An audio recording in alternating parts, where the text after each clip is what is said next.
क्या वास्तुशास्त्र केवल विश्वास है? ये तो बड़ा मूर्खों वाला प्रश्न है कि वास्तु कोई चीज़ होती है नहीं। हमने कोई जिन सेट नहीं कर रखा, कोई प्रेतात्मा सेट नहीं कर रखी। क्या कोई इको फ्रेंडली घर वास्तु सम्मत हो सकता है? मेरा काम नहीं चल रहा, लॉसेस लॉसेस लॉसेस और लॉसेस।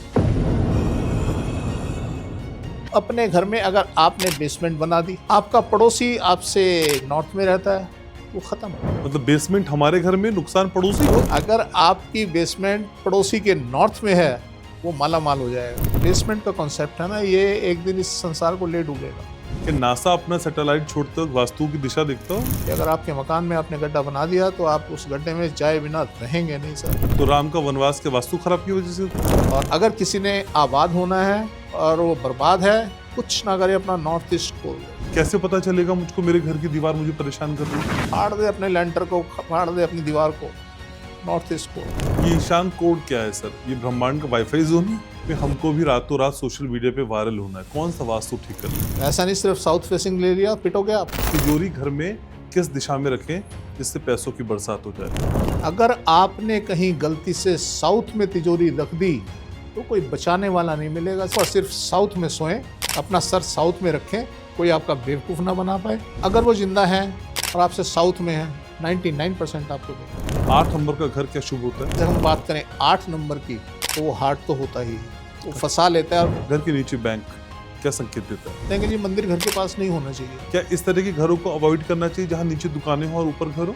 अगर साउथ में मंदिर है तो सर आप बच नहीं सकते। अगर वो आपसे साउथ में सो गई तो झगड़ा ही नहीं, कुछ और भी कर सकते। घर में कौन सा वास्तु दोष होता है जब हम पे कर्जा चढ़ने लग जाता है? 3 दोष ऐसे हैं कि कर्जा होना तो लाजमी है, आप बच ही नहीं सकते।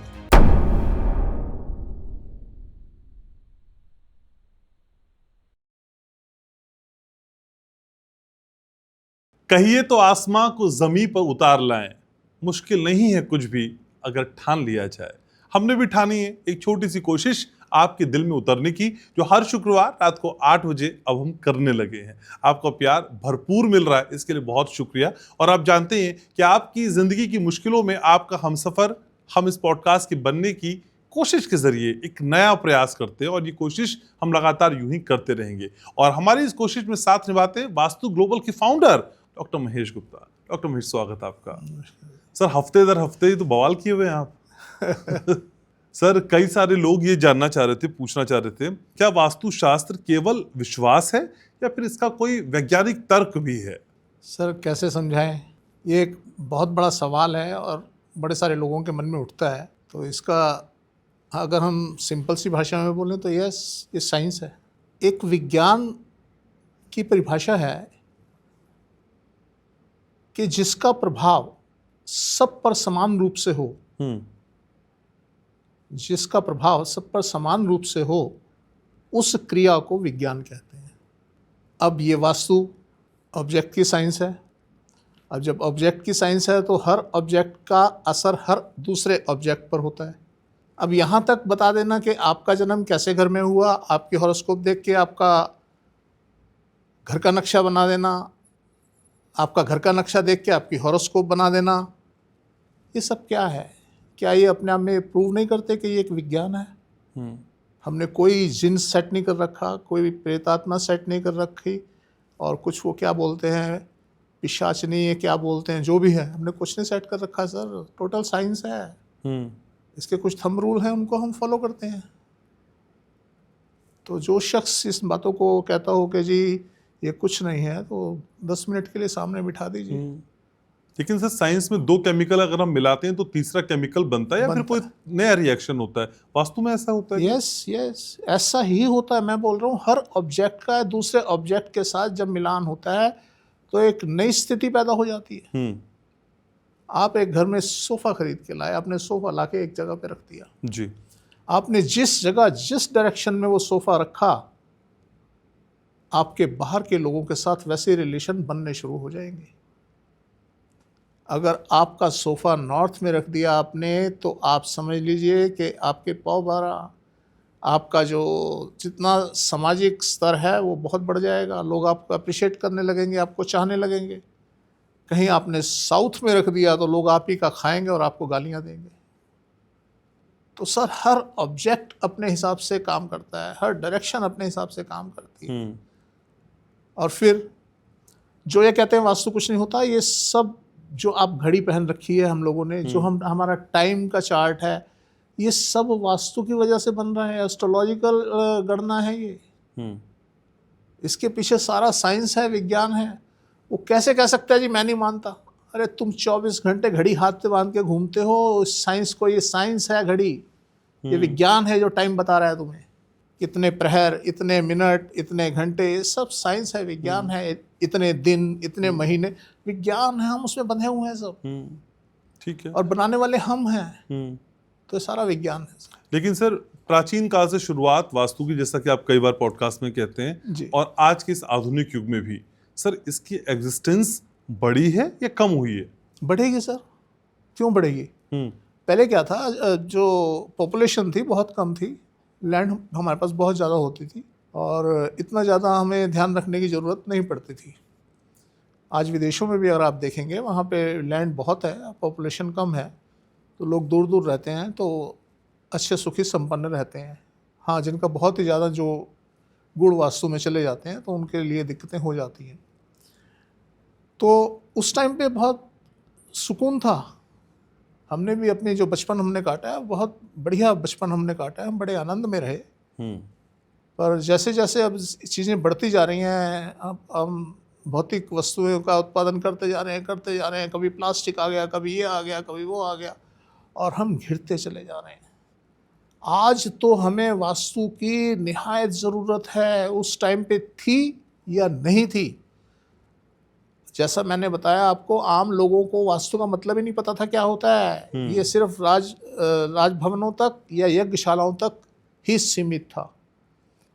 जब ये आम आदमी के अंदर पास पहुंचा है तो उन्हें धीरे धीरे इसका ज्ञान होने लगा, और अभी 100-200 साल से आम आदमी के पास ये आदमी को समझ आने लगा क्या है। जब मैंने 73-74 में इसको स्टार्ट किया था तो लोग मुझे बेवकूफ़ कहते थे कि पता नहीं क्या वास्तु क्या होता है, कुछ नहीं होता।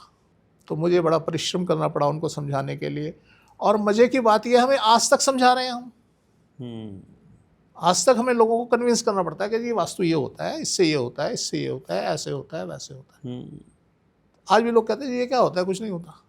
अब जब वो पिटते हैं तब उन्हें पता चलता है यार कुछ तो है, कहीं ना कहीं तो गड़बड़ है। हम एक जगह गए, तो जब हम गए वहाँ पे हमने कहा जी आपके यहाँ किसी को लिवर प्रॉब्लम? कहते हैं हाँ जी हमारे फादर को थी। मैंने कहा कहाँ है? कहते डेथ हो गई। मैंने कहा अभी? कहते जी अब हमारी मदर को है। तो मैंने कहा जी आप तो लगभग बर्बाद हो चुके हो बिज़नेस में, इधर उधर सब। कहते हाँ जी, बेटे का काम नहीं चल रहा, बेटा शादी नहीं हो रही, मेरा काम नहीं चल रहा, लॉसेस लॉसेस लॉसेस और लॉसेस। तो सर अब उस शख्स ने बड़ी मुश्किल में हमें बुलाया था कि जी मेरा आप देख के बता दोगे फिर मैं पैसे दूंगा। पर जब ऐसी स्थिति आई तो उसके किसी रिलेटिव ने हमें कॉल किया, उसने कहा जी जाइए आप, पेमेंट मैं करूंगा। जब उसके यहाँ गए तब तो सर वो नतमस्तक हो गया। और जब हमने उसे बताया कि आपके यहाँ ऐसी स्थिति, कहता जी ये वास्तु है। मैंने कहा यस ये वास्तु है। फिर उन्होंने घर चेंज किया। घर चेंज करने के बाद फिर एक और अभी नया घर बना रहे हैं। तो सर इसलिए ये तो बड़ा मूर्खों वाला प्रश्न है कि वास्तु कोई चीज़ होती है या नहीं। अब वास्तु ने इसे, ये शुरू हुआ था वस्तु विज्ञान, ऑब्जेक्ट साइंस, ये वहाँ से शुरू हुआ था। इसे वस्तु बोला जाता था। अब धीरे धीरे जब वास्तु हो गया, बड़ी सारी वस्तुओं का समूह, तब इसे वास्तु विज्ञान बोला जाने लगा। अगर मैं बताऊँ आप पढ़ेंगे तो उसमें वस्तु ही, आज भी वस्तु लिखा हुआ है, वस्तु विज्ञान। तो इसलिए ये वास्तु जो है किसी के मानने या ना मानने से कुछ नहीं होता। वास्तु है तो है। अगर सूर्य ने निकलना है तो निकलना पड़ेगा जी, मैं नहीं मानता, मत मान भाई तू, वो तो निकलेगा, सूरज तो निकलेगा, चांद भी निकलेगा, सारा सिस्टम जो चल रहा है वो तो चलेगा, मैं नहीं मानता, मत मानो। तो इसलिए सर इससे कोई फर्क नहीं पड़ता कि एक आदमी या 10 आदमी या 1 करोड़ आदमी कह रहे हैं जी हम नहीं मानते। ठीक बात है। लेकिन सर क्या वास्तु और पर्यावरण का कोई संबंध है, या ऐसे कहूँ कि क्या कोई इको फ्रेंडली घर वास्तु सम्मत हो सकता है? हो सकता है सर। वास्तु सम्मत घर जो होगा वो इको फ्रेंडली ही होगा। अगर हम दोनों का इनका संबंध देखें जो वास्तु सम्मत घर होगा वो इको फ्रेंडली ही होगा। उसमें व्याधियां नहीं होंगी, उसमें पोल्यूशन नहीं होगा, उसमें कुछ नहीं होगा, इको फ्रेंडली होगा। ये सिद्धांत जो है सर्वे भवन्तु सुखिना के सिद्धांत पे काम करता है वास्तु।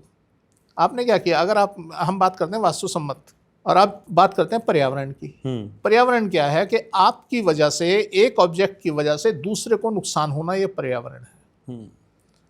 दूषित पर्यावरण क्या है कि उसका एक ऑब्जेक्ट की वजह से दूसरे ऑब्जेक्ट को नुकसान हो रहा है। हम बात करते हैं सर्वे भवन्तु सुखिना, कि सब सुखी रहे। हमें एक ऐसे समाज का, ऐसे संस्कृति का निर्माण करना है। वो कैसे रहेंगे कि आप अपने घर में अगर आपने बेसमेंट बना दी, आपका पड़ोसी आपसे नॉर्थ में रहता है, वो ख़त्म। तो वो सिद्धांत कहाँ गया कि सर्वे भवन्तु सुखिना, के सब सुखी रहें? वो तो बेचारा दुखी ख़त्म हो गया। वो तो उसके यहाँ रोग भी होंगे, उसके यहाँ धन का नुकसान भी होगा, वो जमीन में उतर जाएगा। मतलब बेसमेंट हमारे घर में, नुकसान पड़ोसी को है। इसका फायदा भी होता है। बेसमेंट आपके घर में, पड़ोसी को फायदा हो गया। किस डायरेक्शन में सर? अगर आपकी बेसमेंट पड़ोसी के नॉर्थ में है, वो माला माल हो जाएगा। और अगर आपकी बेसमेंट पड़ोसी के साउथ में है, ख़त्म हो जाएगा। तो इसलिए सर, अगर हम बात करें कि पर्यावरण सम्मत हाउस बनाने की, तो यस, आप बेसमेंट मत बनाइए ना। आप भी सुखी रहेंगे, वो भी सुखी रहेंगे। लेकिन सर, बेसमेंट, चलिए हम नया घर बना रहे हैं तो अब तो कई बार आपने अवेयर कर दिया लोगों को, तो बेसमेंट से परहेज करने लगे। लेकिन जिन्होंने बेसमेंट वाले घर ले लिए हैं, उनको छोड़ना भी मुश्किल है, नहीं छोड़ा जा सकता, तो बीच की कोई राह नहीं है सर? भर देना सर, रहा ही रहा है। मैंने बहुत भरवाए, बहुत, और लोगों को बड़ा फायदा हुआ है। मैंने बहुत हाउस भरवाए हैं। उसमें आप रेत भर दीजिए, जिस दिन बेसमेंट भर देंगे उसके बाद 1 महीने के बाद अपने हालात देख लीजिए, आप चेंज होने शुरू हो जाएंगे। मैंने बहुत बेसमेंट भरवाई है। एक फरीदाबाद में फैक्ट्री थी, तो मुझे जब बुलाया गया वहाँ पे, तो वो बोलते हैं जी, मैं गुप्ता जी फैक्ट्री ले ली मैंने। अब मैंने फैक्ट्री देखी तो मैंने कहा जी क्यों ली मुझे बिना दिखाए, जबकि मेरे सारे काम वो मुझसे पूछ के करते थे। मैंने कहा यहाँ तो ओनर की डेथ हो जाएगी। कहते जी मेरे पास आप थे इसीलिए तो ले ली। चलिए, अब वो मरा सांप मेरे गले में डाल दिया गया। तो वहाँ बहुत बड़ी बेसमेंट थी, जिसमें शायद 500 ट्रक रेत आया था। अच्छा। उस बेसमेंट को भरवाया गया, और वहाँ कुछ छोटे मोटे चीज़ें थी, सब की गई।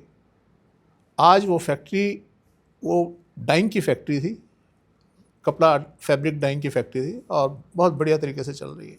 तो इसलिए सर, ये जो बेसमेंट का कॉन्सेप्ट है ना, ये एक दिन इस संसार को ले डूबेगा। आज आप देख लीजिए, मैं आग्रह करूँगा कनाडा गवर्नमेंट से कि वो जो उन्होंने एक कंपलसरी बेसमेंट बनाना डिज़ाइन के अंदर डाल रखा है, उसको ना करें। उसके बहुत रास्ते हैं, बहुत रास्ते हैं। वो अपना बॉयलर नीचे लगाते हैं, अपना हीटर नीचे लगाते हैं, और बड़ी सारी चीज़ें बेसमेंट में करते हैं। ये ना करें।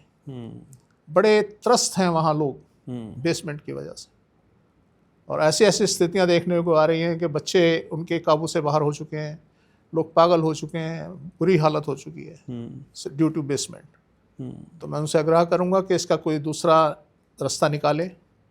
जबकि अभी मुझे पता चला कि नॉर्थ अमेरिका में बेसमेंट नहीं बना पाते क्योंकि मिट्टी वहाँ की स्टेबल नहीं है। अच्छा। तो बहुत अच्छी बात है। तो मेरे एक क्लाइंट थे, उन्होंने वहाँ लिया, हाउस लिया, तो उन्होंने जब दिखाया तो मैंने उनसे पूछा, मैंने कहा जी बेसमेंट? कहते जी नहीं, यहाँ होती नहीं, पड़ोस में भी नहीं है। तो वो मज़ा आ गया सुन के, और मैंने उनको ट्रीट किया, बताया। तो इसलिए सर, अगर इस संसार में कोई ख़तरनाक चीज़ है तो गड्ढा है, कि अगर आपके मकान में आपने गड्ढा बना दिया तो आप उस गड्ढे में जाए बिना रहेंगे नहीं सर, गिर दिया जाएगा आप कितने ही फन्ने खा हो, कितनी नॉलेज हो, कुछ भी हो, ख़त्म है सब। लेकिन सर, लोग वहाँ भी कंफ्यूज होते हैं जब एक ही डायरेक्शन को लेके 2 वास्तु एक्सपर्ट अलग अलग बातें बोलते हैं। सर, किसको सही माना जाए, किसको गलत, ये कंफ्यूजन बहुत बड़ा है सर। इससे तो हम भी बड़े त्रस्त हो रहे हैं। हमें भी जगह जगह जाके कि जी वो तो ऐसा कहता है, आप ऐसे कह रहे हैं, वो तो ऐसा कहता है, आप ऐसे कह रहे हैं। तो अब उनसे यही कहा जाता है कि जी अगर वो उसने भी सेम चीज़ें बताई हैं आपको जो हम बता रहे हैं, तो आप उसकी मानिए। अगर हमने ठीक बताई हैं तो हमारी मानिए। तो एक यही हमारे पास तोड़ है, क्योंकि हम तो पहले बता देते हैं कि आपके घर में ये चल रहा है। अगर उसने बताई है तो आप उसकी मान लीजिए, हमने बताई है तो आप हमारी मान लीजिए। ठीक है। लेकिन क्या सर, वास्तु केवल स्थिर चीजों पर ही एप्लीकेबल है, या जैसे घर या दफ्तर इन्हीं पे एप्लीकेबल होता है, या फिर मेरे मोबाइल पे, मेरे कार पे, मेरी गाड़ी पे, मेरे सोफे पे, क्या इस पे भी हम सोच सकते हैं? हर चीज़ पे सर, मैंने आपको बार बार बोल रहा हूँ कि यत्र पिंडे तत्र ब्रह्मांडे। जो इस एक पिंड में, इसके अंदर चिप भी अगर मोबाइल में है, उसमें भी, और इस पूरे ब्रह्मांड में भी एक ही है। आपने एक घटना सुनी होगी महाभारत के अंदर कि अर्जुन को उन्होंने जब अपना स्वरूप दिखाया, पूरे ब्रह्मांड का स्वरूप दिखा दिया था कृष्ण ने। और ऐसे ही जब वो मिट्टी खा रहे थे बचपन में, तो उनकी माँ ने उनको बोला कि क्या मुंह में डाला है, मुंह खोल। तो उसमें पूरा ब्रह्मांड था। तो ये उपमा जो दी गई है, ये यही तर्क है इसमें कि यत्र पिंडे तत्र ब्रह्मांडे, कि जो एक पिंड में है, जो एक अणु के अंदर है, वो पूरे ब्रह्मांड में है। इस ब्रह्मांड का जो बीज है वो अणु है, तो उसी से ब्रह्मांड का निर्माण हुआ है। और यत्र पिंडे तत्र ब्रह्मांडे। तो इसलिए जो मर्जी जो कहता रहे, ये विज्ञान तो विज्ञान है सर। सर, जब ब्रह्मांड की बात करते हैं तो मेरे जहन में एक सवाल आ रहा है कि नासा अपना सैटेलाइट छोड़ते वक्त वास्तु की दिशा देखता हो? बिल्कुल देखता है सर। अभी हमने एक पीछे सैटेलाइट जब छोड़ा जा रहा था, हमने उसकी स्क्रीन पे अपना पूरा इंडिया का पंचांग देखा, उसने लगा रखा था, उसके हिसाब से वो कैलकुलेशन कर रहे थे कि इसको कब बटन दबाना है। बिल्कुल सर। तो क्या ये माने सर साइंस भी वास्तु के बिना इनकम्प्लीट है? इनकम्प्लीट है सर। सर हम बड़ी सारी लैब, बड़े हॉस्पिटल, बड़े मंदिर, जैसे कहते हैं ना ये भगवान के आगे कुछ नहीं है, वो मंदिर सेट करते हैं सर, और मंदिर में जाके बता देते हैं कि यहाँ ऐसे ऐसे हो रहा है, यस वैसा हो रहा होता है। तो इसलिए सर ये विज्ञान विज्ञान है, ये हर एक के ऊपर असर करेगा। वो चाहे भगवान राम रहे, वो चाहे कृष्ण रहे, समय ने सबको चुनौती दी, चाहे कोई रहे। कि वो जब इंसान का रूप ले लिया जिसने भी, चाहे वो कोई पिंड हो, वो सर वो बचा नहीं इस काल से, वो बचा नहीं वास्तु से। तो राम का वनवास के वास्तु खराब की वजह से था? सर कुछ भी कहा जा सकता है। यहाँ तो हम इतनी गणना नहीं कर सकते ना कि उनका वास्तु क्या था, उनका महल देखें जाके, कहाँ रहे, क्या रहे, हम सब नहीं देख सकते। आज जो है आप उसका बताइए, हम बताएंगे ना। आप मत बताइए कुछ भी, हम बताएंगे कि क्या क्या पॉसिबिलिटीज़ हैं, क्या क्या आज तक हुआ, क्या क्या आगे होगा, हम बताएंगे ना सर वास्तु देख के। तो उस टाइम पे हमने वहाँ नहीं जा सकते। ताजमहल का वास्तु क्या कहता है सर? इतना खूबसूरत कैसे है वो तो कब्र थी बस। देखिए सर, ताजमहल, लाल किला, इनमें एक प्लस पॉइंट है। क्या प्लस पॉइंट है? ताजमहल के नॉर्दर्न साइड पे यमुना नदी है और बहुत डीप है। अगर आप ताजमहल के पीछे जाएंगे तो बहुत नीचे जाके यमुना नदी है।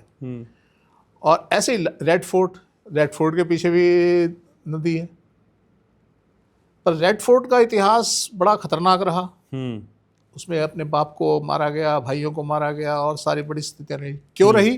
कश्मीर का जो एपिसोड हुआ वो क्यों हुआ, उसके भी सबके रूम नॉर्थ में बने हुए हैं। रेड फोर्ट में सबके रानियों के कमरे, राजा का कमरा, उसका सिंहासन सब नॉर्थ में बना हुआ है। और इनका जो दरवाज़ा है वो दिल्ली दरवाज़ा और खूनी दरवाज़ा का नाम है, लाहौरी गेट और दिल्ली गेट, वो साउथ में बने हुए हैं। अच्छा। तो इसलिए हर चीज़ का अपना एक वास्तु है और वो काम करता है। तो ताजमहल का आज इतना फेमस होना, उसके पीछे नॉर्थ में नदी का बहना, रिवर का बहना, और अब धीरे धीरे क्योंकि वो रिवर शायद ख़त्म होती जा रही है, तो अगर वहाँ पे उसको भर दिया जाए तो ताजमहल भी एक तरीके से डाउन हो जाएगा, क्योंकि इसके अंदर भी बेसमेंट बनी हुई है। अच्छा। ताजमहल में बेसमेंट है और नीचे कुछ कब्रें वगैरह कुछ बताते हैं ऐसा। तो इसका अगर, क्योंकि जिस दिन वो पीछे से नदी को लेवल उठ गया और वहाँ मिट्टी भर दी, तो फिर वो बेसमेंट कहलाएगी। जब तक उस बेसमेंट का इफेक्ट नहीं हो रहा, जब तक पीछे डाउन है, नॉर्थ में डाउन है। ठीक है, लेकिन क्या सर खराब वास्तु की वजह से घर की दीवारें तक आपकी एनर्जी को चूस लेती? बिल्कुल सर। कैसे पता चलेगा मुझको मेरे घर की दीवार मुझे परेशान कर रही है? आपके घर की दीवार आपको परेशान कर रही है, एक तो आप सिंपल सी थ्योरी है, देख लीजिए। आपको अगर 3-4 साल 5 साल हो गए और आपने पेंट नहीं कराया, सफ़ेदी नहीं कराई, तो आपकी दीवारों में आपकी एनर्जी सोख ली है और आप अपने आप को असहाय सा महसूस करेंगे जब घर में आएंगे। आप बाहर रहेंगे, अपने आप को फिट महसूस करेंगे, जैसे ही घर में आएंगे ऐसे एनर्जी डाउन हो जाएगी आपकी, पूछिए मत। आप हर आदमी से इरिटेट होकर बात करेंगे, और जितनी पुरानी आपकी दीवार हो जाएगी, आपके घर में कभी झगड़े हुए होंगे, कभी रुदन हुआ होगा, सब वो आपकी दीवारों में के अंदर रम गया है। और वो दीवारें सोख रही हैं सर चीज़ को, और वो आपको रिप्लेस कर रही हैं बार बार, वही चीज़ें बार बार दोहरा रही हैं। आप कराइए ना, हर साल पेंट कराइए, हर 2 साल बाद पेंट कराइए, तो आप नोटिस करेंगे आप खिले रहेंगे। अदरवाइज आपका चेहरा मुरझा जाएगा, घर के सारे मेंबरों के चेहरे मुरझाए मुरझाए से घूमेंगे, बीमारियां लग जाएंगी। तो ऐसे पता लगेगा कि आपकी दीवारों ने आपकी एनर्जी को सोख लिया है। लेकिन सर वास्तु में ईशान कोण की चर्चा बार बार होती है जी। ये ईशान कोण क्या है सर? ये ब्रह्मांड का वाईफाई जोन है? नहीं, वाईफाई जोन, देखिए वाईफाई का शब्द ही अब बना है। मैं इसलिए समझ भी रहा हूँ सर, हाँ। हमारे यंगस्टर्स के लिए समझ रहा हूँ। यंगस्टर्स जो है वो वाईफाई कहते हैं, अगर एक तरीके से माने तो यस। हमारे पास, मैंने पहले भी बताया, हमारे पास जब जो एनर्जी आती है, ब्रह्मांड की एनर्जी आती है, वो ईस्ट से आती है, ईस्टर्न साइड से। आपको अगर थोड़ा सा, मैंने कुछ पहले बताया होगा कि जब सूर्य से ऊर्जा आई, हाँ। तो वो इस तरीके से आती है, सूर्य से डायरेक्ट हमारे पास नहीं आती, वो इस तरीके से आके दोनों साइडों से, साउथ से और नॉर्थ से अंदर एंटर करती है अर्थ के एटमॉस्फेयर में, और जब अंदर आती है तब हमें मिलती है। अब क्या हुआ, जब इधर से आई तो नॉर्थ ईस्ट, इधर से आई तो साउथ ईस्ट पड़ गया आपका। ठीक है। तो अब क्या हुआ, जब इधर से आई नॉर्थ ईस्ट, हम उसे वैल्यू देने लग गए कि वहां से ऊर्जा हमारी नॉर्थ से भी आई और ईस्ट से भी आई, और वहां उनका मिलाप हुआ। तो सबसे अहम क्षेत्र है, और अगर किसी ने आबाद होना है और वो बर्बाद है, कुछ ना करे, अपना नॉर्थ ईस्ट खोल दे, फाड़ दे अपने लेंटर को, फाड़ दे अपनी दीवार को, नॉर्थ ईस्ट खोल दे, वहाँ पे एक झरोखा बना दे, वहाँ पे एक शीशा लगा दे, वहाँ पे एक दरवाज़ा बना दे, आप देखिए चेंज देखिए इसकी लाइफ। तो नॉर्थ ईस्ट वो जगह है जहाँ से हमारे पास एनर्जी आती है, इसका एक अपना महत्व है। इसे आप वाईफाई बोलिए या कोई और सफाई बोलिए, कुछ भी बोलिए, स्थिति ये है। ठीक है। लेकिन सर आपकी जो पॉपुलैरिटी का ग्राफ है, उसके बाद कई लोग ये मैसेज करके पूछने लगे कि हमको भी रातों रात सोशल मीडिया पे वायरल होना है, कौन सा वास्तु ठीक कर लें? सर मैंने कुछ नहीं किया सर। सर बताना पड़ेगा सर, टालना नहीं। नहीं सर। तो कैसे कर सकते हैं? अच्छा आपने कुछ नहीं किया, लेकिन मुझको सर वायरल होना है और सोशल मीडिया में वायरल होना है, तो मैं कौन से वास्तु अपना लूं घर में? सर देखिए क्या होता है, मैं एक टिप बताऊंगा, 20 टिप जो हैं वो छूट जाएंगे, और लोग उसको अपनाएंगे और फेल होंगे और मुझे गालियां देंगे। मैंने अपना घर साउथ फेसिंग लिया हुआ है सर। अच्छा। मैंने आपको पिछले पॉडकास्ट में बताया था कि अगर कोई नेता है वो अपना साउथ फेसिंग हाउस ले ले तो वो फेमस हो जाएगा। तो मेरा घर साउथ फेसिंग है सर, और मैं जब से साउथ फेसिंग लिया है, मैंने ये लिया था 2018 में, तब से अच्छी ग्रोथ हुई है। अच्छा। क्योंकि उससे पहले मैं रिसर्च में था और ख़राब हाउस लेता था, उनमें रहता था, नॉर्थ फेसिंग ले लिया, कभी ईस्ट फेसिंग ले लिया, ख़राब, जो मुझे लगता था कि बहुत ख़राब है वही हाउस लेता था, और बहुत पिटता था सर, बड़े धक्के खाए। तो 18 में मैंने लिया, तो उसके बाद से थोड़ी सी ग्रोथ आई। तो घर साउथ फेसिंग हो और पीछे नॉर्थ, फिर मैं आपको बोल रहा हूँ, ये खतरनाक चीज़ है सर। हाँ। ये हर आदमी नहीं अपना सकता, इसके लिए एक्सपर्ट चाहिए कोई ना कोई। साउथ फेसिंग हाउस जब आपने लेना है, उसमें बड़ी सारी चीज़ें होती हैं, ऐसा नहीं सिर्फ साउथ फेसिंग ले लिया पिटोगे आप। तो मैं फिर बोल रहा हूँ कि इसका बड़ा ध्यान रखने वाली बात होती है। ये आपका फ्लैट अगर साउथ फेसिंग है तो वो मैटर करता है, अगर अदरवाइज तो आप साउथ फेसिंग करके, और साउथ फेसिंग मेरे कहने से आपने ले लिया तो सर बर्बादी भी हो सकती है। तो आप घर साउथ फेसिंग नहीं लेना, आप फ्लैट साउथ फेसिंग लीजिए, यस, वो आपको बेनिफिशियल रहेगा। जी। तो सर सिर्फ घर बदलने से किस्मत बदल जाती है, या किसी के हमारी जिंदगी में आने से भी किस्मत बदल जाती है? दोनों बातें होती हैं सर, दोनों बातें होती हैं। हमारे एक क्लाइंट थे रोहिणी, दिल्ली में, रोहिणी में। तो जब मैं उनसे मिला तो बड़े वेल ऑफ, बहुत बढ़िया उनका सितारा चल रहा, और 1 हाउस, 2 हाउस, 3 हाउस, बहुत प्रॉपर्टी, बड़ा सब कुछ। कई साल के बाद एक फ़ोन आता है उनका कि गुप्ता जी मिलना है एक बार। मैंने जी मिल लेते हैं। मैं गया तो बोले सर वो हालत बड़ी ख़राब हो गई है, फाइनेंशियली ख़राब हो गई है, और काम धंधा भी बंद हो गया है, और प्रॉपर्टी भी बिक चुकी हैं, कई कर्जे वर्जे भी चढ़ गए हैं। तो मैंने कहा जी वहाँ से वहाँ का सफ़र ये क्या रहा? तो कहते जी वो बस बेटी की शादी की और ये हो गया। तो मैंने उनको याद दिलाया, मैंने कहा जी आप याद कीजिए, मैंने आपको ये बात कही थी। कि आज जिस दिन आपकी बेटी की शादी हो जाएगी उस दिन ही अपना भाग्य ले जाएगी। आज इसके भाग्य से आपके पास आ रहा है। कहते हैं हाँ जी याद है मुझे, मैंने तभी बुलाया आप। तो कहते जी क्या करें? मैंने कहा जी कुछ नहीं किया जा सकता, वो उस घर को हरा भरा करेगी। तो ये जो आप बात कर रहे हैं ना कि किसी के आने से फर्क पड़ता है, यस, वो लड़की जहां गई उसने उस घर को हरा भरा कर दिया। और उसका भी मेरे पास फ़ोन आया कि अंकल एक बार मिलना है। मैं उनके घर भी गया और मिला मैं उनसे। तो बहुत बढ़िया 2 बेटे हो गए थे उसके, और बहुत बढ़िया कोठी के अंदर वो रह रही थी। तो सर जो लोग ऐसे होते हैं वो तो जहाँ जाएंगे सर उनको वो मिलना है, वो चाहे बाप के घर में रहें चाहे पति के घर में रहें। तो इस तरीके से सर वास्तु के हिसाब से और आदमी के हिसाब से परिवर्तन जीवन में होते रहते हैं। तो सर हम तो बातें करते हैं, लेकिन आप जानते हैं कि अपने पॉडकास्ट में हम अपने व्यूवर्स के भी सवाल शामिल करते हैं। सर पंकज तिवारी हैं जो हमें एक सवाल भेज रहे हैं, कह रहे हैं सर तिजोरी घर में किस दिशा में रखें जिससे पैसों की बरसात हो जाए। अब आप ये नहीं कह सकते मैं पैसे की बात करता हूँ, आपके व्यूवर्स भी करते हैं। जी पंकज जी, तिजोरी हमेशा नॉर्थ में होनी चाहिए। क्यों होनी चाहिए? नॉर्थ जो डायरेक्शन है वहाँ से ऊर्जा का आगमन होता है,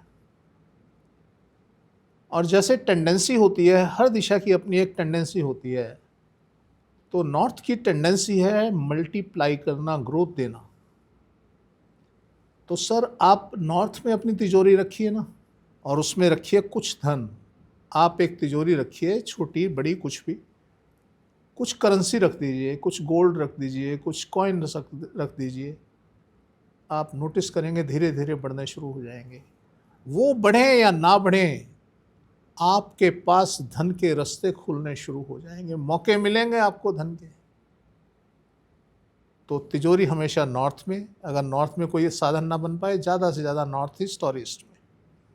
अगर आपने कहीं गलती से साउथ में तिजोरी रख दी तो कोई बचाने वाला नहीं मिलेगा सर, बर्बादी निश्चित है। तो इसलिए सर नॉर्थ में तिजोरी रखिए। हम रात दिन लोगों की तिजोरियां चेंज करवा रहे हैं, क्योंकि बहुत सारे वास्तुशास्त्रियों ने सबकी तिजोरियां साउथ में रखवा दी, और जिसकी रखवाई वही बर्बाद हुआ, जिसकी रखवाई वही बर्बाद हुआ।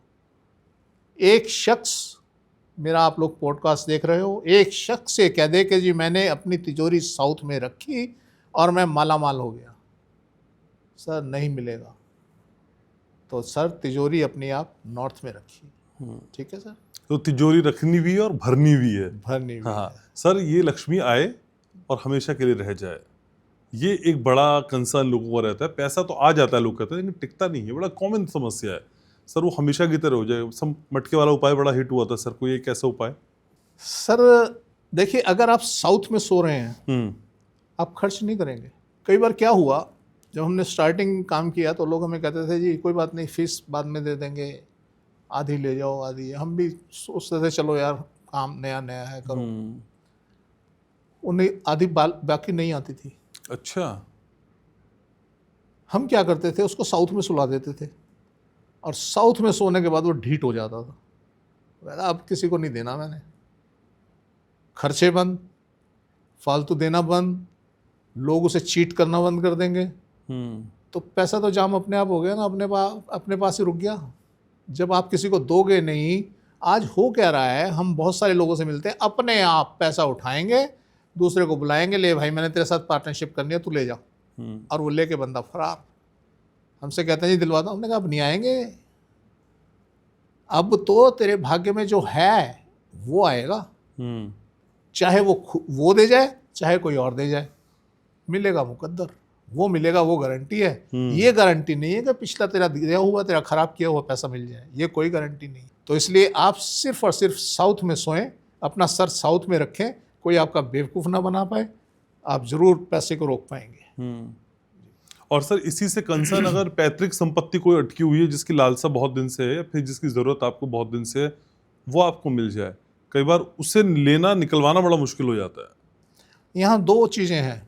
पैतृक संपत्ति जो है आपकी, या तो आपके जो पिता हैं जो संपत्ति को देने वाले हैं वो जिंदा हैं, या वो जिंदा नहीं है। 2 स्थितियाँ होती हैं। अगर वो जिंदा हैं और आपसे नॉर्थ में है, रहते हैं, वो कभी नहीं देंगे। अच्छा। वो बर्बाद कर देंगे पर आपको नहीं देंगे। हम्म अगर वो जिंदा है और आपसे साउथ में है, 99% आपको देंगे, आपको मिल जाएगी।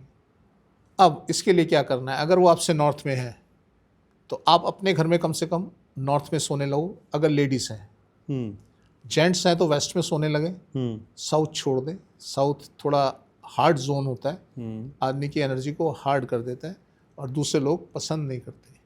और अपने पिता की फ़ोटो जिनके थ्रू आनी है वो लगाएं अपने साउथ में, ओके तो इससे एक तो फ़र्क पड़ेगा। अब मान लीजिए कि जीवित नहीं है जिनकी संपत्ति आपको मिलनी है, आप बहन भाई हैं और सब हैं, उनके बीच में आपके विवाद चल रहा है, ऐसी स्थिति में आप नॉर्थ में उस प्रॉपर्टी की पिक्चर लगाएं, उस प्रॉपर्टी की फ़ोटो खींच के लगाएं, चाहे वो प्लॉट है चाहे वो बिल्डिंग है, जो भी है, उस प्रॉपर्टी की फ़ोटो अपने नॉर्थ में लगाएं।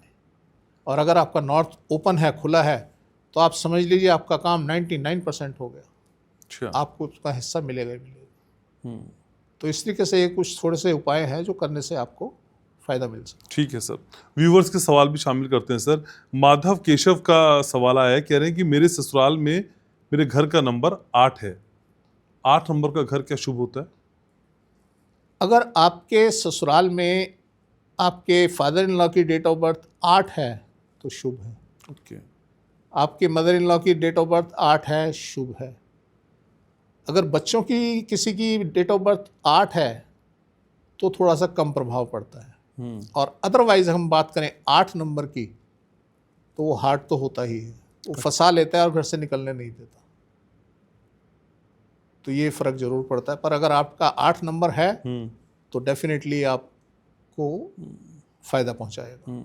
सर लेकिन इसी के पैरेलल एक सवाल ऐसा कि भाई हम अगर सारे नियम कायदे नहीं जान रहे, ना हम डेट ऑफ बर्थ कैलकुलेट कर रहे हैं, हम जनरली किसी मल्टी स्टोरी में घर खरीदना चाहते हैं, तो सर कौन सा फ्लोर हम आंख बंद करके ले लें या कौन से नंबर का घर हम आंख बंद करके ले लें? सर अगर वास्तु कंप्लाइन आपका हाउस है ना, आप भूल जाइए, नंबर सब भूल जाइए, काटा मार दीजिए। आप एस्ट्रोलॉजी भूल जाइए, आप नंबर भूल जाइए, आप कोई और विधा भूल जाइए। अगर वास्तु कंप्लाइन हाउस मिल गया आपको, सर सारी चीज़ें नगण्य हो जाएंगी, कोई वर्क नहीं करेगी। चाहे 13 फ्लोर पे ले लें, क्योंकि अवॉइड आप करते हैं लो लोग ना उसको। 13 पे लो सर, आप क्या दिक्कत है। हालांकि कुछ बिल्डर्स ने 13 फ्लोर ही खत्म फ्लोर कर ही दिया, खत्म कर दिया, 12 के बाद सीधे 14 आता है। और उनके लिखने से क्या होता है, हिंदी तो नेचर को पता है। हाँ 13 तो 13 है। हाँ, उनके लिखने से क्या होता है, कुछ नहीं होता। तो इसलिए अगर आपका वास्तु ठीक है, सारी चीज़ें बेकार हैं। लेकिन सर एक आम आदमी नहीं समझ पाता ना कि ये घर वास्तु सम्मत है कि नहीं है। तो सर इसके लिए थोड़ा सा तो पुरुषार्थ करना पड़ेगा ना, किसी अच्छे काम के लिए तो कुछ तो ढूंढना पड़ेगा ना। मैं 8 नंबर में भी रहा हूँ। अच्छा।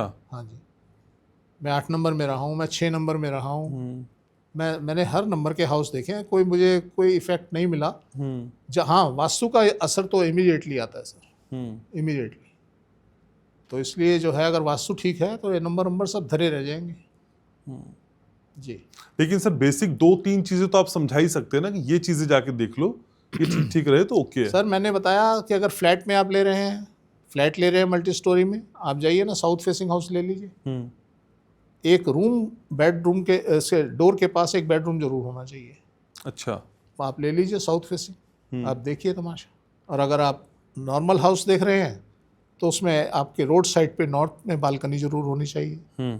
आप ऐसा हाउस ले लीजिए। तो 2-3 चीज़ों का ध्यान रखें, बाकी कोई कुछ भी नंबर कुछ देखने की ज़रूरत नहीं, आप रहिए आराम से। ठीक है सर।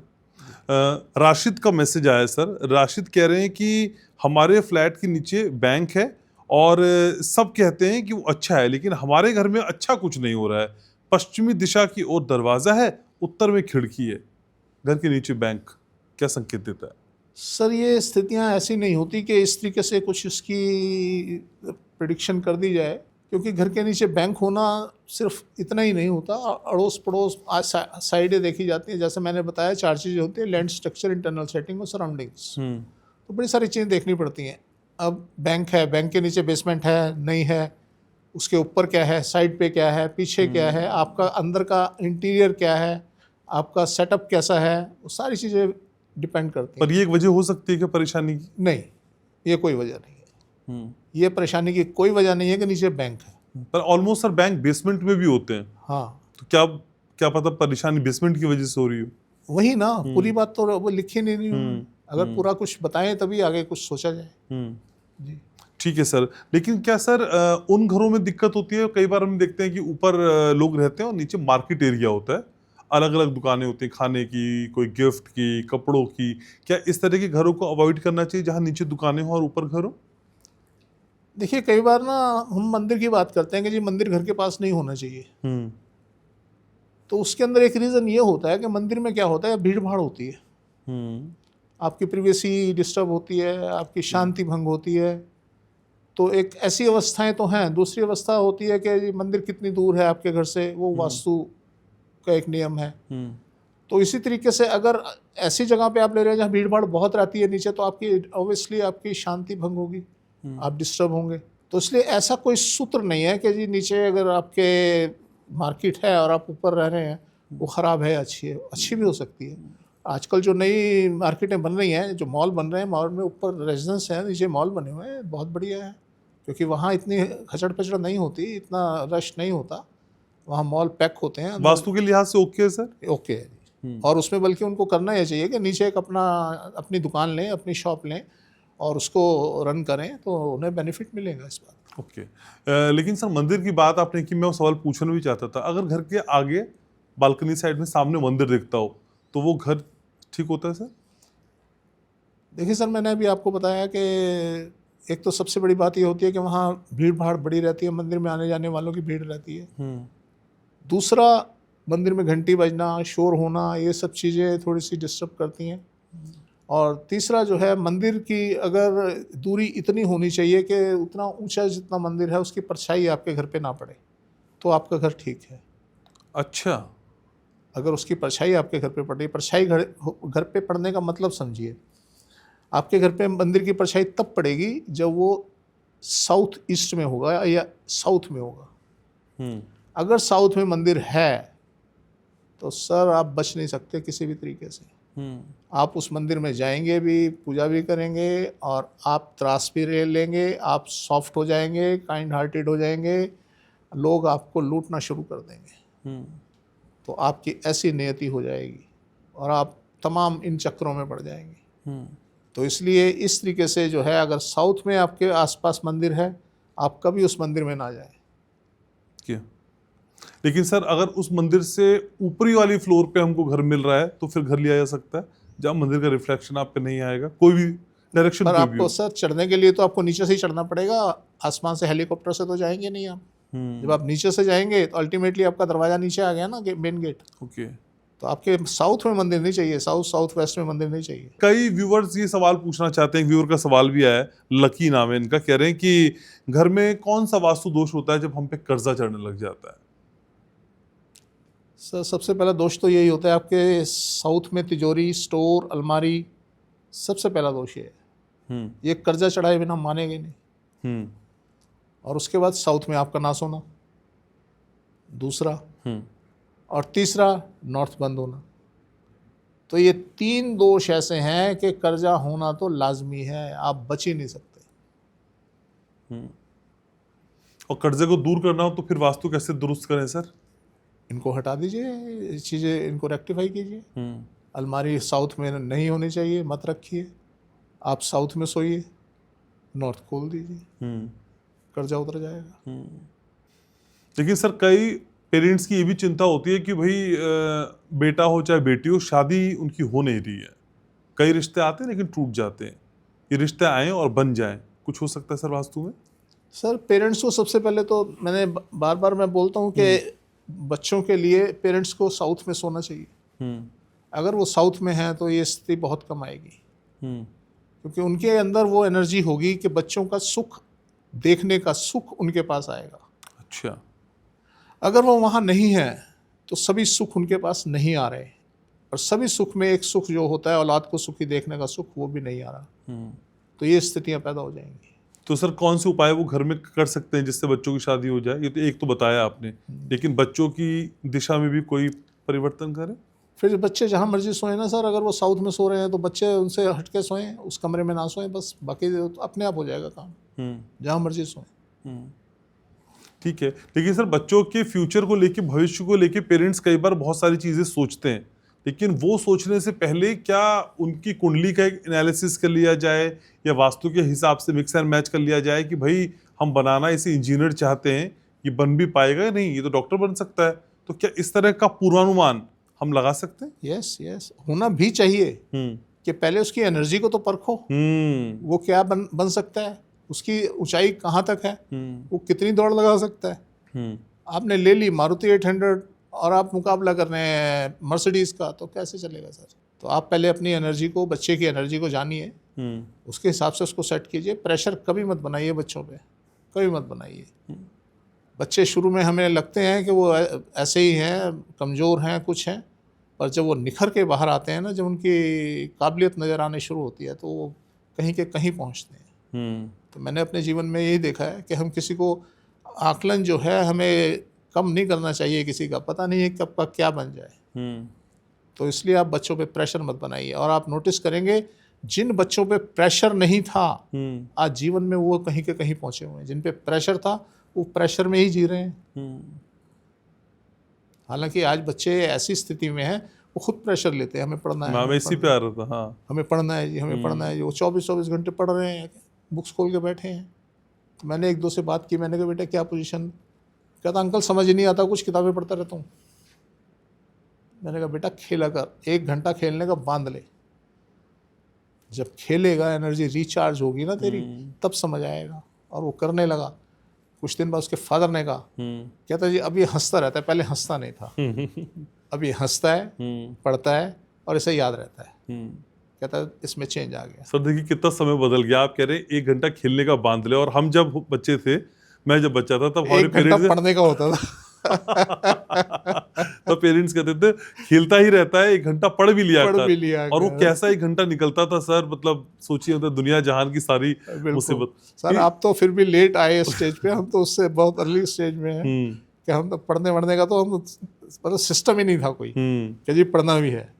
तो इसलिए बस जो स्कूल में पढ़ा है, अदरवाइज कभी किताब को हाथ लगा के नहीं देखा। कभी कोई पूछता था तो एक बार हमारी मदर ने भाई को कहा कि जरा या तुम पढ़ाते नहीं हो इसको, ये सारा दिन आवारागर्दी करता है। कहता आ जा भाई, किताब लेके बैठा। मैंने सारी किताब सुना दी। कहता मैं क्या पढ़ाऊँ? तो ऐसी स्थिति होती थी, और स्कूल तक ही हम सीमित थे और चलता था सर। तो पढ़ोगे लिखोगे तो बनोगे खराब, और खेलोगे कूदोगे तो बनोगे महेश गुप्ता। ऐसा कुछ नहीं सर, बड़ी मेहनत, बड़ी रिसर्च की है मैंने, बड़े अपने ऊपर तकलीफें झेली हैं सर, तब आज इस मुकाम पे पहुंचा हूँ। सर घरों की अपनी एनर्जीज हमारे जीवन में कितना असर डालती है? हालांकि हम चर्चा करते रहते हैं, एक घर में हम बिल्कुल डाउन जा रहे होते हैं, घर चेंज करते हैं तो चीजें सही हो जाती हैं। हाँ तो यही वास्तु है ना सर। पर पता हमें था ही नहीं कि यहाँ जाएंगे तो चेंज हो जाएगा। यस ये पता कर रहे हैं ना सर। हाँ, ये अपने आप भी हो जाता है। अपने आप कब होता है? जब आपका भाग्य साथ दे रहा होता है। जब आपका भाग्य साथ दे रहा होता है तभी होता है कि आपको बाई चांस ही ऐसी चीज मिल जाती है कि जिसमें आप फलने फूलने लगते हैं। तो घर के सर हर कोने की हम बात करते हैं वैसे, और जब भी जहां हम जिस फ्लैट में रहते हैं तो उसका मेन अट्रैक्शन होता है कि भाई मास्टर बेडरूम। यस, ये मास्टर बेडरूम क्या बला है सर वास्तु में? देखिए सर, वास्तु मास्टर बेडरूम को डिफरेंट नज़र से देखता है, और आर्किटेक्ट, मॉडर्न आर्किटेक्ट कहूँगा मैं उसे, वो डिफरेंट नज़र से देखता है। मॉडर्न आर्किटेक्चर की बात करें तो वो देखता है कि बड़ा बेडरूम, विशाल, खूबसूरत, सुंदर, टॉयलेट बड़ा बढ़िया, ये वो सब। और वास्तुशास्त्र उसको देखता है कि मास्टर का बेडरूम दक्षिण दिशा में। उसको सिर्फ ये चाहिए, वो चाहे एक चारपाई हो, बान वाली जो चारपाई होती थी, चाहे वो हो, चाहे गंदा हो, चाहे कैसा भी हो, मालिक को यहाँ सोना है। जो फैमिली हेड है, जो मास्टर है, उसको यहाँ सोना है। उसको नहीं चाहिए कि भव्य हो, विशाल हो, उसको कोई लेना देना नहीं, बस ये जगह सोनी है। और यही हम आज ट्राई करते हैं, और सर लोग फलते फूलते हैं। अभी भी कल मैंने बड़ा खूबसूरत बेडरूम बनाया हुआ उसने, और जब मैंने उन्हें बोला, मैंने कहा जी ऐसे ऐसे आपकी मिसेस की हालत ख़राब है। कहता हाँ जी। तो मैंने कहा और आपके ऊपर कर्जे चढ़ गए हैं? कहता हाँ जी। कहता जी किस वजह से? मैंने कहा मास्टर बेडरूम की वजह से। आपका मास्टर बेडरूम गलत है। तो कहते जी फिर मैंने कहा आपके पीछे जो स्टोर पड़ा है ना उसको खाली करो, वहाँ सो जाओ। आपने मास्टर को स्टोर में पहुंचा स्टोर में दिया। पहुँचा दिया।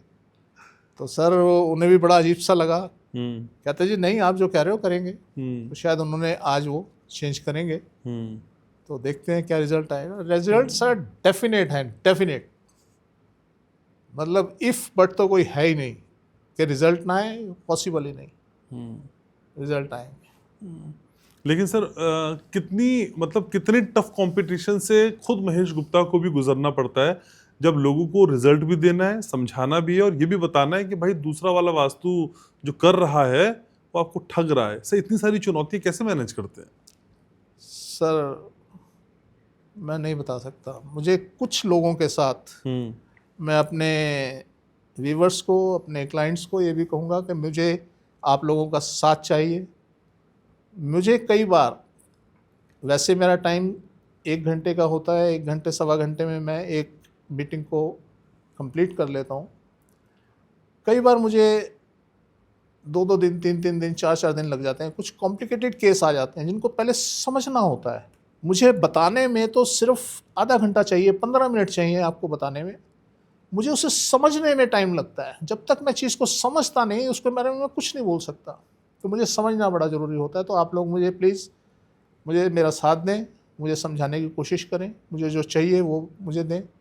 आप ये ना सोचें मेरे पास जादू की छड़ी है और मैं आपको फ़ोन कॉल के ऊपर सब कुछ बताने लग जाऊँगा। मैं नहीं बताऊँगा। मैं जो भी बताऊँगा लिख के दूँगा आपको। कल को मैं भी अपनी ज़बान से ना घूमूँ कि मैंने ये नहीं ये कहा था। तो इसलिए दोस्तों, मेरा आप साथ देंगे और जब भी आप मुझसे सलाह लेंगे मैं रिटर्न में दूंगा आपको। ठीक है दोस्तों? तो इस बात का आप ध्यान रखें। और ठीक कह रहे हैं आप, ये बड़ा मेरे लिए चैलेंज होता है। मेरे लिए हर एक नया यूनिट एक चैलेंज होता है और मैं कंप्लीट करता हूँ और सामने से मुझे अच्छे रिजल्ट आते हैं, अप्रिशिएशन मिलती है। तो मेरे लिए यही एक गोल्ड मेडल है। लेकिन सर रिजल्ट तो आप देते हैं और बताते भी हैं कि 100% रिजल्ट मिलेगा, लेकिन सर मुझे रिजल्ट के साथ एक टाइम फ्रेम भी चाहिए। मतलब result plus time frame equal Mahesh Gupta. देखिए सर, अभी तो टाइम फ्रेम क्या होता है? टाइम फ्रेम होता है, एक तो आपकी बीमारी कितनी बड़ी है उसके ऊपर डिपेंड करता है। हाँ, आपको रिजल्ट जो है, वो रिजल्ट का मतलब क्या होता है? उसके साइन, सिम्टम आपको आने शुरू हो जाते हैं 3-4 दिन, हफ्ते, 10 दिन के अंदर आने शुरू हो जाते हैं। तो हम बता देते हैं कि आपके साथ ऐसे ऐसे ऐसे ऐसे होगा। तो आप अवेयर रहिए और जैसे ही ये स्टेज आए हमें इन्फॉर्म करिए। तो हमारे साथ बने रहिए और हमें आप व्हाट्सएप के ऊपर आप एक मैसेज डालिए कि जी मेरे साथ ये सिम्टम आने शुरू हो गए। और वो हो जाता है। लोगों के लगभग मैक्सिमम 1 हफ्ते के अंदर सिम्टम आने शुरू हो जाते हैं। और जब सिम्टम हमें मिल जाते हैं, हम फिर यस, अब गारंटीड आप अपने मुकाम पे पहुंचेंगे। तो स्थिति आ जाती है। ठीक है, लेकिन सर हम अपने घर का सब कुछ बदल सकते हैं, sofa, bed, TV, electronic appliances, लेकिन हम अपना पड़ोसी नहीं बदल सकते। नहीं सर। पड़ोसी को कैसे खुश किया जाए? देखिए सर, मैं आपको कहता हूँ कि पड़ोसी, वर्चुअल वास्तु से आप पड़ोसी को हैंडल कर सकते हैं। तो अगर आपका पड़ोसी ऊपर है और आपसे उम्र में छोटा है तो डेफिनेटली आपके रिलेशन ख़राब हैं। आपका पड़ोसी आपसे उम्र में बड़ा है और आप उम्र में छोटे हैं तो डेफिनेटली आपके रिलेशन अच्छे हैं, बेहतर हैं। और पड़ोसी बगल में रहता है तब? अगर बगल में रहता है, अगर साउथ में रहता है आपसे पड़ोसी और आपसे उम्र में छोटा है तो रिलेशन ख़राब है। नॉर्थ में रहता है छोटी उम्र वाला, बहुत बढ़िया रिलेशन है। तो आप उसके अपोजिट डायरेक्शन में, अगर रिलेशन मान लीजिए साउथ वाले से रिलेशन ख़राब है तो आप नॉर्थ में उसकी फ़ोटो लगा दो ना। अच्छा। तो आपको रिलीफ मिलेगा। आप धीरे धीरे नोटिस करेंगे। कहता है जी हमें पड़ोसी से क्या लेना देना, हमें कुछ नहीं चाहिए। जैसे कि हमें क्या लेना? अरे भैया चाहिए, पता नहीं कब मौका पड़ जाए। एक वो पंजाबी की कहावत है कि पड़ोसी नेड़े के नहीं, कुसुंड नेड़े के परमात्मा नेड़े। कहता है भगवान नज़दीक है या कुसुंड मुक्का यानी पड़ोसी वो नज़दीक है आपके। तो पड़ोसी नज़दीक है, पता नहीं कब जरूरत पड़ जाए। तो बना लो ना, एक फ़ोटो ही तो लगानी है आपने और करना क्या है, मत बात करो। बनी होगी तो काम आ जाएगी, नहीं बनी होगी तो कभी भी काम नहीं आएगी। तो इसलिए हमें कुछ सोचना चाहिए। सर्वे भवन्तु सुखिनः के सिद्धांत पे काम करना चाहिए। तो जो है भी पड़ोसी अगर आपके गलत डायरेक्शन में है और आपकी नहीं बन रही तो उससे अपोजिट डायरेक्शन में आप उसकी फ़ोटो लगा दें। रिश्तों में भी यही फॉर्मूला एप्लीकेबल है? Same same same. किसी रिश्ते में अगर कोई बात नहीं बन रही? Same same. लेकिन सर रिश्तों में भी बात होती है लोगों की लव लाइफ की, जी। बहुत जल्दी जल्दी ब्रेकअप हो रहे हैं लोगों के। एक तो सहनशीलता कम है और दूसरे को समझने की समय किसी के पास है नहीं। आज इसी के साथ आप हैं, अगले दिन किसी और के साथ हैं, फिर किसी और मैंने के एक कमेंट पढ़ा था साथ। कि जी वो मेरी वाइफ तो कब से अलग सोती है पर वो मेरे साथ बड़ी बदतमीजी करती है। तो भैया अलग सोने का मतलब ये नहीं है कि आप वो गलत डायरेक्शन में सो जाए। आपकी वाइफ आपसे ईस्ट में, नॉर्थ में, किसी ऐसी डायरेक्शन में सोनी चाहिए। अगर वो आपसे साउथ में सो गई तो झगड़ा ही नहीं, कुछ और भी कर सकती है। अच्छा, हाँ जी, ड्रम भी ला सकती है नीला। सब कुछ हो सकता है सर, सब कुछ हो सकता है। हमने बड़े सारे केस ऐसे देखे, बहुत कुछ हो सकता है।